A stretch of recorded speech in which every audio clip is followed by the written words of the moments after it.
Shalom semua kekasih-kekasih Tuhan di mana saja berada. Senang sekali kita berjumpa lagi dalam kuasa dalam firman-Nya. Dan saya percaya Anda semuanya diberkati, karena firman Tuhan tidak ada yang tidak memberkati kita. Asal kita membuka hati dan kita mau mendengarkan dengan ketulusan, maka firman akan berbicara banyak kepada kita, merubah cara berpikir yang salah, merubah cara berkata-kata yang salah, tingkah laku, dan juga membangun iman kita. Bahkan kita akan menjadi semakin mengenal Yesus Kristus. Luar biasa. Dan kita akan membahas tentang urapan bekerja, berkat melimpah. Baik, kita akan berdoa terlebih dahulu. Terima kasih Bapa Surgawi. Waktu yang selalu Kau berikan kepada kami adalah sangat berharga bagi kami. Di tengah kesibukan kami, tapi kami mau tetap selalu memberi waktu yang terbaik untuk mendengarkan Engkau mengajar kami, mengingatkan kami, memberitahu kami, bahkan menghibur, menjawab, dan bekerja kepada kami melalui kuasa dalam firman-Nya. Kami mengucap syukur Bapa Surgawi. Kami manfaatkan waktu ini sebaik-baiknya di dalam nama Tuhan Yesus Kristus. Haleluya, amin. Puji Tuhan. Hidup di dunia ini banyak manusia tidak pernah bisa merasa puas, termasuk beberapa orang Kristen. Sehingga bagaimana dia akan bisa mengucap syukur kalau setiap hari hati rasa ada kekeringan, hati rasa ada kedambaan, tapi tidak tahu damba apa dan dipuaskan dengan apa. Hati ada kegelisahan, ada keresahan. Hati seperti kosong, hati seperti tergoncang. Setiap kali ada dengar berita dari dunia tentang hal-hal yang mengerikan, menakutkan, atau berita-berita yang tidak baik, hati kita ikut menjadi tidak tenang. Nah, ini semuanya dialami oleh orang-orang yang hidup di dunia. Tapi puji Tuhan, sejak kita percaya kepada Yesus dan kita sudah dilahirkan baru, bahkan kita sudah dipenuhi dengan kuasa Roh Kudus, kita sudah tidak tinggal di daerah orang-orang yang seperti itu. Walaupun secara fisik, secara tubuh jasmani, kita masih kelihatan ada di dunia. Kita masih bisa pergi kemana-mana. Kita bisa makan makanan di dunia apa yang kita senangi. Namun secara rohani, kita ini sudah dipindahkan daerah tempat tinggal di dalam hadirat Allah, atau di dalam alam rohnya Allah, di mana alam roh itu satu tingkat lebih tinggi daripada tempat tinggalnya setan dan iblis, sehingga mereka ada di bawah kaki kita dan juga di atas dunia materi ini. Sehingga kita sekarang berada lebih tinggi daripada setan dan iblis yang sering membawa kita untuk terjerumus ke dalam roh-roh dunia, supaya tertipu dengan roh-roh dunia, sehingga iblis dan setan dengan mudah akan menyeret kita menjauh daripada Tuhan, kecewa dengan Tuhan, dan kemudian kerajinan kita akan dibuat kendor, dan kedambaan kita damba akan hal dunia, bukan lagi damba akan hal rohani, yang sebetulnya hal rohani itulah yang bisa memuaskan kita, yang bisa melengkapi kita, yang bisa menyempurnakan kita, yang bisa menjawab setiap masalah kita, yang bisa menenangkan jiwa kita, yang bisa membangun iman kita, yang bisa membuat kita bisa tetap teguh berdiri walaupun di dunia ini banyak masalah, banyak problem, dan banyak tantangan. Nah, itu sebabnya ingatlah sebaik-baiknya, secara fisik kita masih tinggal di dunia materi ini, tapi secara roh kita sudah tinggal di hadirat Allah, jauh lebih tinggi dari tempat tinggalnya setan, iblis, dan dunia materi ini. Sehingga di situ kita tidak sepatutnya untuk dihancurkan oleh hal-hal dunia, untuk ditenggelamkan oleh perkara-perkara dunia. Bahkan bagi kita umat percaya, bukan untuk terus mendamba haus akan hal dunia, di mana kita tidak akan pernah menemukan jawabannya di dunia ini. Di manakah atau siapakah di dunia ini yang bisa memuaskan kita, yang bisa berpihak pada kita, yang bisa menyenangkan kita, yang bisa menjawab masalah kita, yang bisa memberi ketenangan yang kekal dalam diri kita, yang bisa menjadikan damai sejahtera memerintah di hati kita. Tidak ada. Nah, itu sebabnya hanya satu-satunya ketika kita datang kepada Yesus Kristus, kedambaan dan kehausan yang tidak kita mengerti dan tidak pernah terpuaskan dari dunia, disitulah damba, kehausan, kepapaan itu semua dipuaskan, dipenuhi, dilengkapi oleh Yesus Kristus.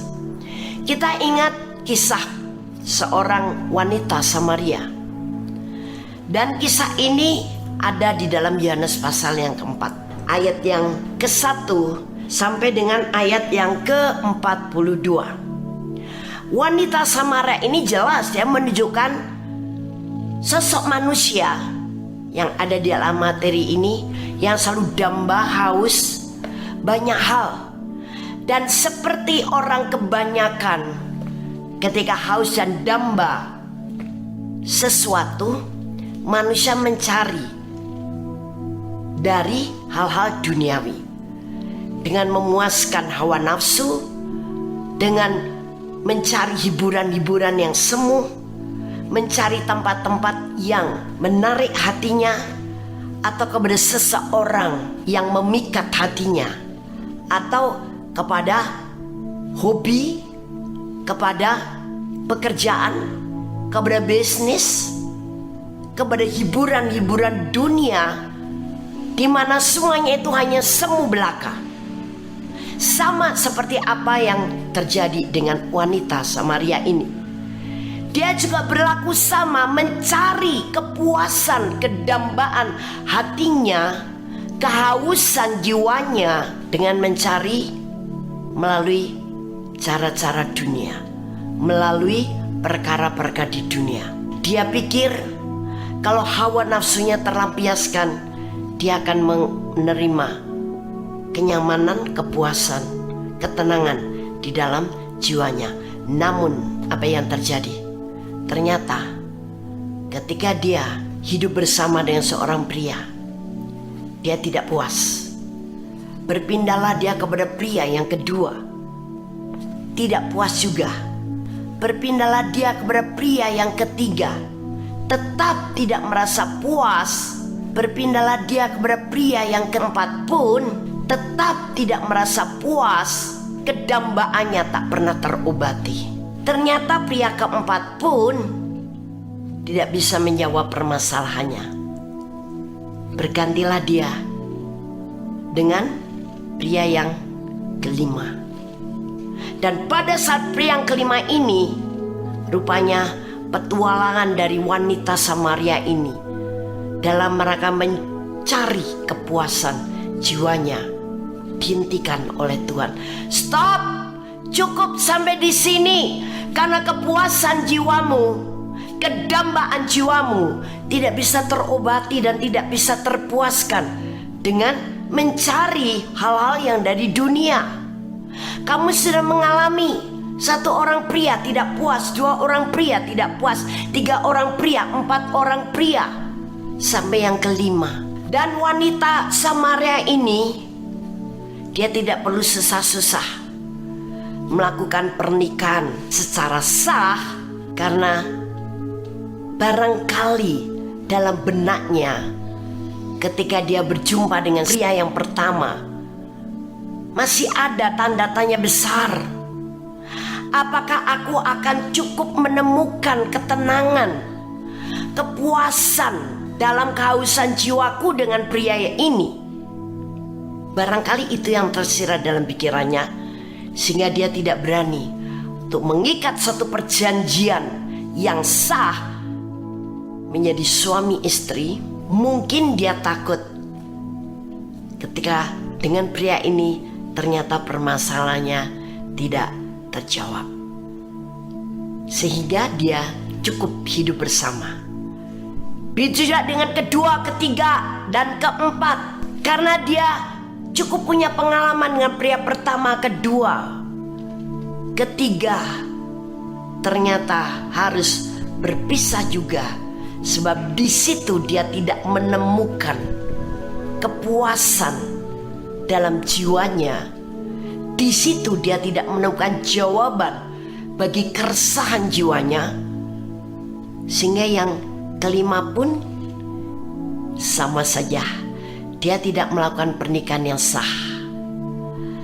Tapi syukurlah, ketika dia tidak melakukan pernikahan yang sah, dan pada akhirnya Tuhan yang harus menjumpai dia secara pribadi, maka hubungan wanita Samaria dengan 5 pria ini dengan mudah dibatalkan atau dengan mudah dihentikan.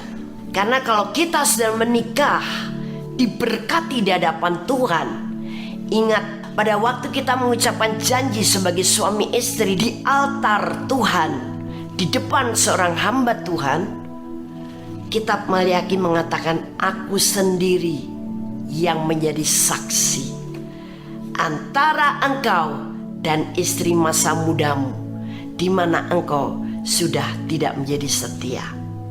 Begitu juga aku yang menjadi saksi antara engkau dengan suami masa mudamu, di mana engkau sudah tidak setia. Mengapa Tuhan mengingatkan ini? Karena terjadi perceraian, dan Allah tidak suka perceraian. Allah benci perceraian. Bahkan ketika sudah bercerai, hidup karena alasan yang rasa-rasanya tidak bisa untuk akur kembali, atau itu sudah terjadi ketika engkau belum sungguh-sungguh mengenal Kristus. Maka siapapun yang bercerai, baik pihak laki-laki maupun pihak perempuan, ketika dia mau menikah lagi sementara pasangan hidupnya masih ada, Tuhan larang itu, karena di mata Tuhan engkau telah berzina dengan wanita lain. Engkau sudah berzina dengan pria lain. Mengapa? Karena suamimu yang kau ceraikan masih hidup. Engkau masih terikat perjanjian di hadapanku. Begitu juga istrimu, di mana kau berjanji di hadapanku, aku jadikan kau bukan lagi 2 tapi 1. Engkau telah tidak setia dan engkau menikah dengan pria lain, maka engkau tetap hidup dalam perzinahan. Walaupun ada pelayan-pelayan Tuhan yang mau memberkati seperti ini, tapi kalau kita kembali kepada firman, pria dan wanita yang sudah menikah di hadapan Tuhan dan bercerai kemudian menikah lagi dengan wanita lain atau dengan pria lain bagi wanitanya, firman berkata engkau hidup dalam perzinahan. Mengapa begitu tegas Allah berfirman dalam hal ini? Karena yang dia inginkan adalah kehidupan dalam kekudusan yang mutlak sampai kita sempurna seperti Yesus. Dan pernikahan yang sesungguhnya adalah kelak pernikahan denganku dalam perjamuan kawin anak domba Allah. Itu sebabnya lebih baik ketika di dunia engkau sekarang mempersiapkan diri, memperindah, memperelok, membersihkan diri, menguduskan diri, mempercantik, memperkuat, manusia rohanimu, jiwamu, maka engkau akan layak untuk aku jemput menjadi pengantin perempuanku. Dan karena wanita Samaria ini hanya kumpul bersama tanpa ikatan janji pernikahan, itu sebabnya Yesus juga tegur akan hal ini. Betul, laki-laki yang kelima ini juga bukan suamimu. Mengapa? Karena juga mereka hidup bersama tanpa ikatan pernikahan yang kudus, yang sah.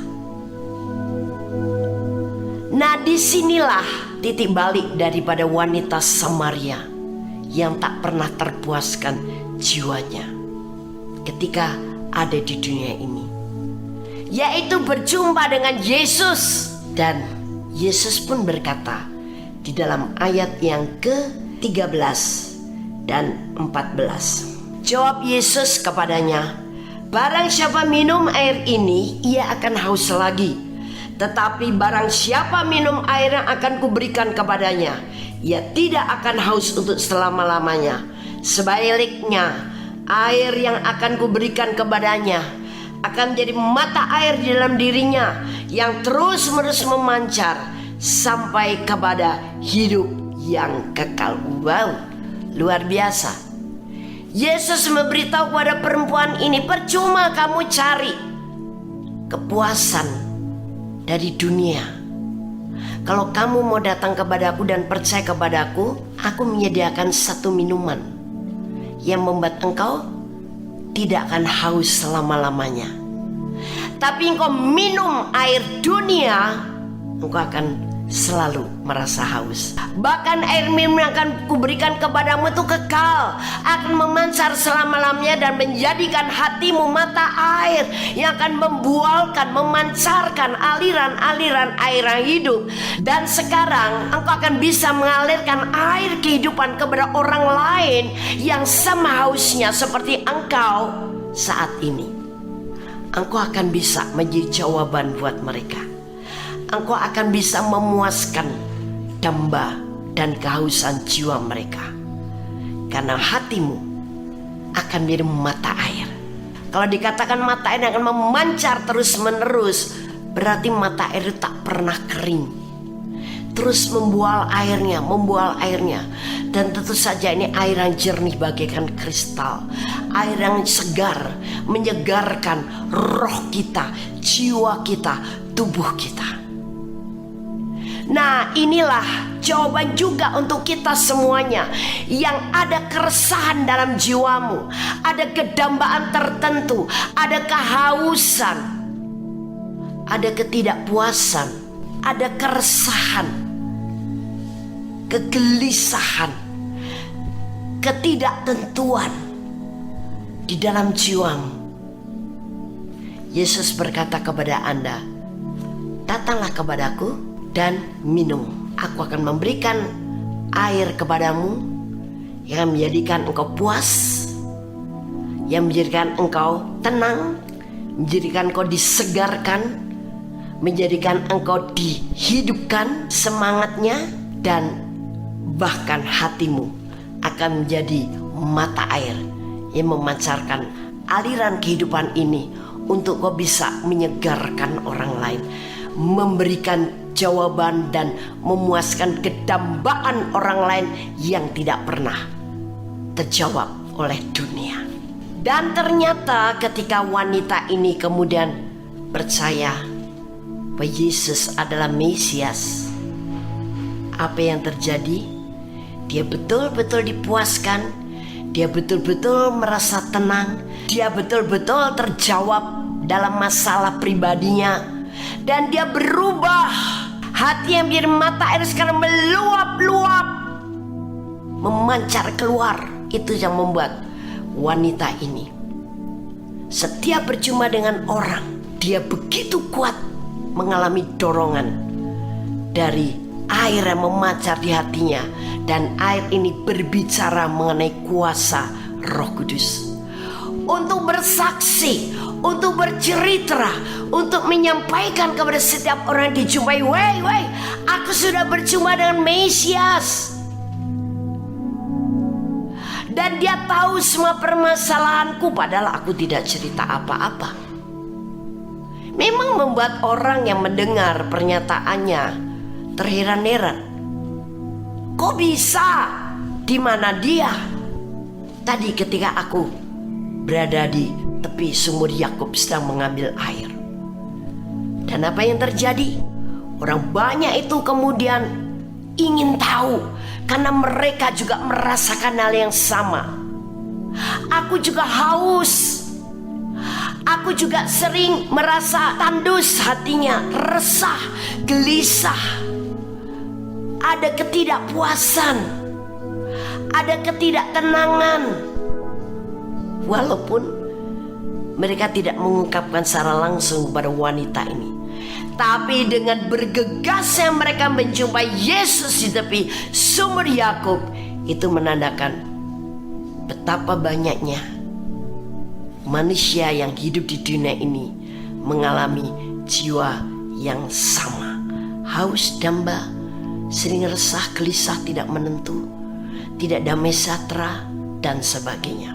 Dan ketika orang banyak itu berjumpa dengan Yesus, wow, disinilah air hidup yang memancar dari hatinya wanita Samaria ini, yaitu kuasa Roh Kudus ini, mulai bekerja kepada orang banyak sampai membuka pikiran mereka, membuka pengertian mereka, sehingga mereka mengaku, betul perkataanmu, kami sekarang percaya bahwa dialah Mesias, bukan dari perkataanmu, tapi karena kami sudah berjumpa dengan dia.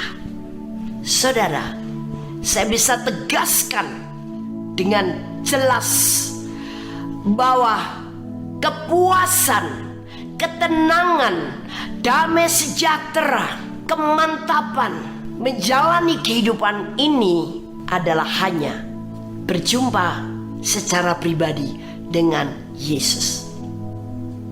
Kalau Anda berkata, aku sudah berjumpa dengan Yesus, di mana saya kan orang Kristen, apalagi kakek moyangku sudah orang Kristen, tiap minggu kami datang ke gereja. Belum cukup, saudara. Yang dibutuhkan di sini adalah berjumpa secara pribadi. Artinya betul-betul kau berjumpa secara rohani. Baik engkau ketika membaca firman, tiba-tiba firman itu hidup dan berbicara secara pribadi kepadamu, atau ketika engkau mendengar firman Tuhan yang disampaikan oleh hamba-hambanya atau oleh saudara-saudarimu seiman yang lain, atau melalui masalahmu dan engkau bertekuk lutut, engkau berteriak, Tuhan, beri saya jalan keluar, Tuhan, aku tidak sanggup. Dan semua ini terangkum dalam kita harus mengalami kelahiran baru secara rohani.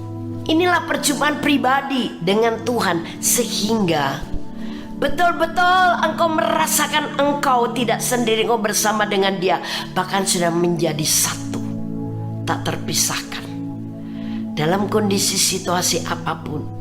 Dan di sini engkau ada satu pribadi yang sangat mengasihimu.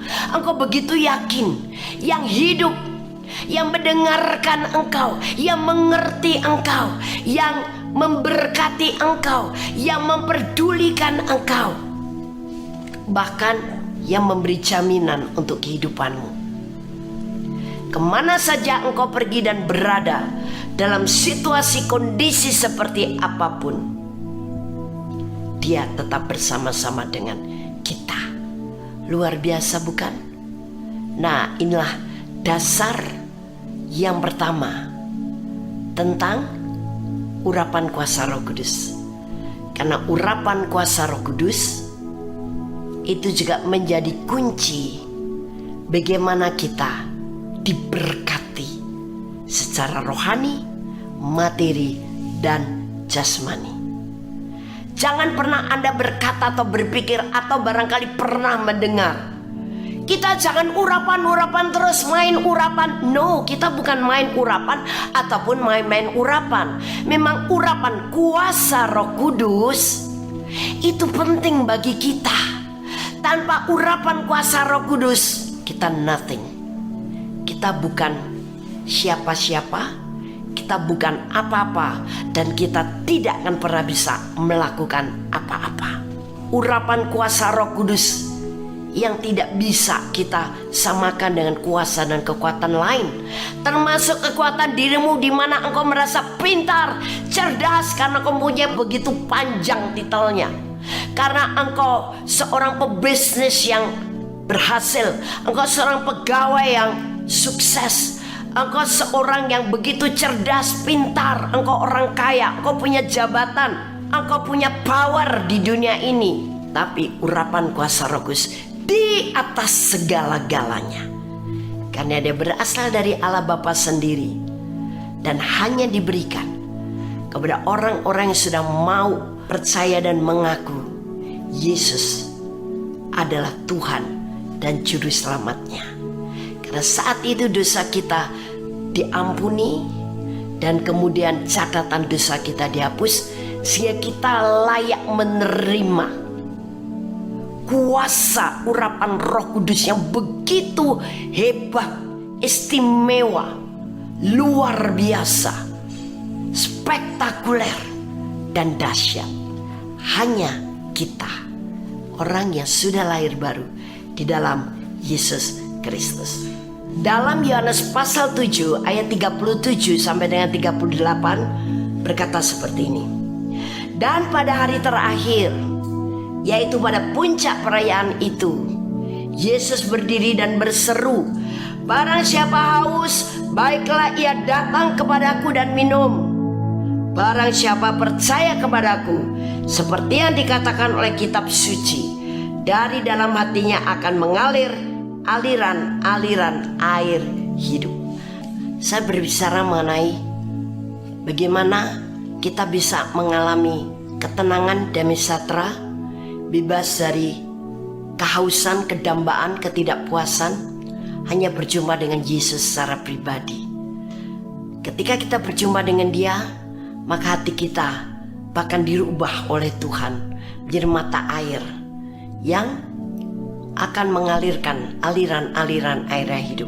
Artinya air itu berbicara tentang kuasa Roh Kudus. Ketika kita berjumpa dengan Yesus, maka kita akan dipuaskan oleh kuasa Roh Kudusnya, dan hati kita akan menjadi mata air yang sekarang kita justru menyegarkan orang lain, menjawab masalah orang lain, menjadi berkat untuk orang lain, menjadi terang untuk orang lain. Kita memberikan kesegaran kepada orang lain, membangun orang lain, menyegarkan orang lain. Nah, itu sebabnya kita perlu lahir baru. Dan sesudah lahir baru, kita perlu dibaptis Roh Kudus. Bagaimana kita bisa mengalami baptisan Roh Kudus? Kita harus tahu bahwa pembaptis Roh Kudus itu adalah Tuhan Yesus sendiri. Anda bisa minta, Tuhan berikan aku baptisan Roh Kudus-Mu, atau Tuhan baptis aku dengan Roh Kudus-Mu. Dengan hati yang siap, iman yang tulus, dan keinginan yang sungguh-sungguh untuk dipenuhi dengan kuasa Roh Kudus-Nya. Atau engkau boleh minta dukungan dari pelayan Tuhan atau hamba Tuhan yang sudah hidup di dalam pengurapannya. Karena murid-murid Tuhan, mereka penuh Roh Kudus, juga Yesus yang memberikan kuasa itu dengan mengembuskan nafasnya kepada murid-muridnya, maka penuhlah mereka dengan Roh Kudus. Paulus, seorang hamba Tuhan yang sudah mengalami baptisan Roh Kudus dan pengurapan Roh Kudus, sehingga dia punya otoritas untuk menumpangkan tangan kepada umat Allah yang perlu didukung untuk dibaptis oleh Roh Kudus atau penuh dengan urapan Roh Kudus, dan mereka menjadi kepenuhan Roh Kudus. Nah, jadi bisa melalui bantuan dari hamba-hamba Tuhan yang diurapi. Tapi secara pribadi seperti tadi, sungguh-sungguh Yesus pasti membaptis kita dengan Roh Kudusnya. Nah, kemudian sesudah itu kita perlu mengalami peningkatan dari level kerohanian kita. Melalui apa? Selain makan firman, mempraktekkan iman, melakukan perlombaan iman, tapi juga melalui pengurapan Roh Kudus. Karena semua yang kita lakukan tanpa kuasa dan urapan Roh Kudus tidak akan pernah berhasil. Tapi dengan kuasa dan urapan Roh Kuduslah itu yang membuat kita mampu melakukan segala perkara. Seperti yang dikatakan firman, segala perkara dapat kulakukan di dalam Dia yang memberikan kekuatan kepadaku, di dalam Dia yang memberikan kuasanya kepadaku, di dalam Dia yang memberikan urapan Roh Kudusnya kepadaku. Nah, jadi urapan itu penting, urapan itu perlu, dan urapan memang bukan untuk dipermainkan. Urapan bukan untuk main-main, tapi urapan untuk membuat kita menjalani kehidupan, terus berjalan maju, bergerak maju dengan tuntunan Rohnya, kemampuan urapan Rohnya, sampai kita sempurna seperti Yesus. Maju dan naik terus. Karena sebenarnya kita ditentukan bukan untuk turun, tapi untuk naik. Dan bagaimana kita bisa naik kalau kita dimampukan oleh kuasa urapan Roh Kudusnya. Nah, kemudian bagaimana kita bisa mengalami urapan Roh Kudusnya? Sejak kita mengalami perjumpaan pribadi dengan Yesus melalui kelahiran baru secara roh, kita kemudian diubah hatinya oleh Tuhan minum mata air yang memancarkan aliran-aliran air hidup. Nah, mata air ini mata air apa? Mata air urapan kuasa Roh Kudus. Jadi kita bisa luapkan urapan kuasa Roh Kudus dari hati kita melalui pengakuan secara iman bahwa Tuhan sudah memenuhi saya dengan kuasa Roh Kudusnya. Sekarang kuasa Roh Kudusnya ada di dalam hati saya. Meluaplah, memancarlah, mandikanlah saya. Silakan Roh Kudus, silakan Roh Kudus. Dan berilah kebebasan kepada kuasa urapan itu untuk menguasai pikiranmu, menguasai rohmu, jiwamu, bahkan tubuhmu, sampai kau seperti direndam dalam kuasa urapannya. Dan kapan itu bisa kita lakukan? Bisa kapan saja, dan bisa kita lakukan dengan berulang kali. Istimewa bukan? Luar biasa. Karena kuasa urapannya sudah ada dalam hati kita. Bahkan di situ sudah ada mata air, kuasa urapan Roh Kudusnya. Ini cara yang pertama. Yang kedua, bisa mengambil urapan yang ada di sekitar kita. Karena ketahuilah, sejak hari Pentakosta pertama kali, yaitu pencurahan Roh Kudus pertama kali kepada murid-murid Yesus yang dikisahkan dalam Kisah Rasul pasal yang kedua, maka sejak saat itu kuasa Roh Kudus sudah ada di mana-mana. Ada di atas kita, ada di sekitar kita. Jadi kalau kita menyadari ini, kuasa urapannya ada di atas kita, kuasa urapannya ada di sekitar kita juga, bahkan ada di dalam kita. Betapa hebatnya kuasa urapan itu membuat kita, bagaimana kita bisa dikalahkan oleh roh-roh dunia. Bagaimana kita bisa dikalahkan oleh setan dan iblis? Karena kita dikelilingi oleh atmosfer urapan kuasa Roh Kudus yang begitu kuat dan begitu dahsyat. Bahkan kuasa urapan itu juga dipercayakan kepada kita untuk kita bisa menginjak setan dan iblis dengan iman dan mengandalkan kuasa urapan itu. Wow, dahsyat.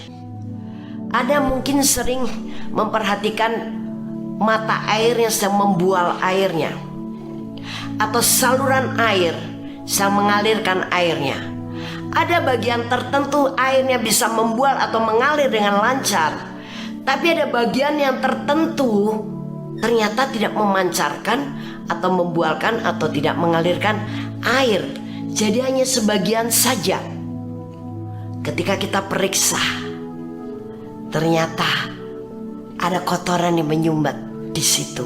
Setitik kotoran tapi membuat air itu tidak membual, tidak mengalir, tidak memancar dengan sempurna, dengan penuh, dengan pancaran yang kuat. Itu sebabnya harus dibersihkan sumbat ini. Mungkin sumbat itu berupa kerikil, berupa daun kering atau lumpur yang sedang mengendap, atau mungkin benda lain dan sebagainya. Tapi solusinya harus dibersihkan, dibuang. Kalau tidak, ini tidak penuh.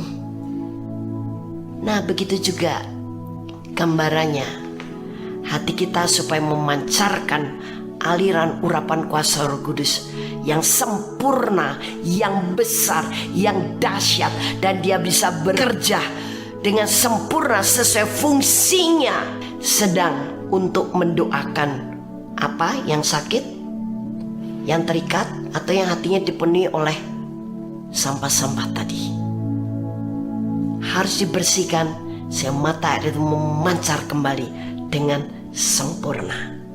Ketika hati kita selalu memancarkan mata air dengan sempurna, kita juga selalu mendapat aliran urapannya itu, sehingga roh jiwa kita selalu disegarkan. Dan orang lain juga akan mengalami dampaknya. Dia akan mengalami pancaran mata air dari hati kita, sehingga roh jiwa dan tubuhnya bisa disegarkan, bisa dibersihkan, bisa dipulihkan. Seperti yang tertulis dalam Efesus pasal 4 ayat 30 sampai dengan 32. Dan janganlah kamu mendukakan Roh Kudus Allah yang telah memeteraikan kamu menjelang hari penyelamatan. Segala kepahitan, segala kegeraman, kemarahan, pertikaian, dan fitnah hendaklah dibuang dari antara kamu. Demikian pula segala kejahatan. Tetapi hendaklah kamu ramah seorang terhadap yang lain, penuh kasih mesra dan saling mengampuni, sebagaimana Allah di dalam Kristus telah mengampuni kamu. Nah, jelas bukan? Jadi siapapun kita, ketika kita mengalami kejengkelan, kita akan merasa kok, segera bereskan. Tuhan ampuni saya. Jengkel kepada A, jengkel kepada B, atau siapapun, aku mau mengampuni dia, aku mengasihi dan memberkati dia. Dan sekarang roh jengkel keluar dalam nama Yesus. Engkau tidak punya hak di situ. Sudah aku cabut hakmu dalam nama Yesus. Aku sudah dibantarkan oleh Roh Kudus menjadi milik Kristus. Nah, itu harus kita kerjakan. Mata air selalu memancar setiap saat. Ketika kita berdoa karena kita pusing, urapan dalam diri kita, kita berdoa sendiri, bisa bekerja dalam diri kita dalam nama Tuhan Yesus. Tidak ada pusing dalam kepalaku karena tadi mikir hal-hal yang negatif. Tidak ada khawatir dalam jiwaku. Dan sekarang keluar semua roh-roh penyakit pusing, roh-roh khawatir, nyah keluar. Urapan kuasa Roh Kudus yang menyembuhkan saya, melenyapkan sakit pusing ini, dan oleh bilur-bilur Tuhan Yesus aku telah sembuh. Haleluya, amin. Nah, urapan bisa bekerja dalam diri kita, termasuk untuk hal yang lain. Untuk hal berkat, itu pun juga perlu kita mengandalkan urapan, untuk kita bisa menerima urapan kuasa, menerima berkat, dan urapan kuasa untuk menikmati berkat itu. Nah, ternyata kita sekarang mengetahui, bahkan semakin mengetahui, bahwa urapan Roh Kudus itu perlu dan penting, bahkan harus kita kobarkan senantiasa. Setiap hari kita harus bergantung pada kekuatan kuasa Roh Kudus. Itu cara kita mengandalkan Tuhan juga, selain kita mengandalkan Tuhan dengan berpegang kepada pimpinan Roh Kudus dan firman-Nya, tapi juga kemampuan untuk kita terus berjalan seturut kebenaran, seturut kehendak Allah, seturut kekuatan Allah yang diberikan kepada kita adalah dengan urapan kuasa Roh Kudus. Jadi jangan salah mikir tentang urapan Roh Kudus. Jadi jangan salah berpendapat tentang kuasa Roh Kudus. Anda dan saya sangat butuh urapan ini. Karena itu sangat penting. Nah, itu sebabnya dengan urapan ini kita akan terus berjalan dalam tuntunan Tuhan. Dalam urapan ini kita terus berjalan dalam kemampuan Tuhan yang membuat kita bisa melakukan apa yang menurut pikiran kita, menurut kondisi kita tak mampu kita lakukan. Tapi ternyata dengan urapan Tuhan memampukan kita melakukannya. Dengan urapan ini kita membuat bisa mengerti akan rahasia kerajaan Allah. Itu melalui urapan kuasa Roh Kudus, pengajarannya, urapan pengajarannya. Kita bisa mendapat revelation, pewahyuan. Kita bisa membaca firman menjadi hidup. Kita bisa berdialog kembali dengan Tuhan yang sudah terputus sejak apa? Jatuhnya dosa Adam dan Hawa. Kita bisa bersekutu dengan Tuhan. Bahkan kita menjadi orang yang diberkati sampai kita menjadi orang yang memberkati orang lain. Kita yang diberkati, kita jadi berkat. Nah, jadi mari saya ajak Anda untuk terus tetap makin masuk ke tempat yang paling dalam, makin berendam senantiasa dalam urapan kuasa Roh Kudusnya. Sehingga dengan urapan itu pun kita dituntun untuk berjalan sesuai dengan firman-Nya. Kita dimampukan untuk melakukan apa yang dikatakan di dalam firman. Sebab tanpa urapan kuasa Roh Kudus, banyak firman yang rasanya dengan kekuatan sendiri kita tak mampu melakukannya. Tapi dengan urapan kuasa Roh Kudus, Dia yang memampukan kita, kuasa yang membuat kita sanggup dan bisa menjadi pelaku firman yang taat dan setia. Itu sebabnya di dalam Wahyu pasal 3 ayat yang ke-8 dikatakan seperti ini. Aku tahu segala pekerjaanmu. Lihatlah, aku telah membuka pintu bagimu yang tidak dapat ditutup oleh seorang pun. Aku tahu bahwa kekuatanmu tidak seberapa, namun engkau menuruti firmanku dan engkau tidak menyangkal aku. Wow, luar biasa. Ketika kita betul-betul hidup dalam urapan, bergantung pada kekuatan urapan, kita sangat mau untuk dimampukan oleh urapan kuasa Roh Kudusnya. Maka apa yang terjadi? Wahyu 3 ayat 8 ini mengatakan apa? Aku tahu segala pekerjaanmu. Lihatlah, aku telah membuka pintu bagimu yang tidak dapat ditutup oleh seorang pun.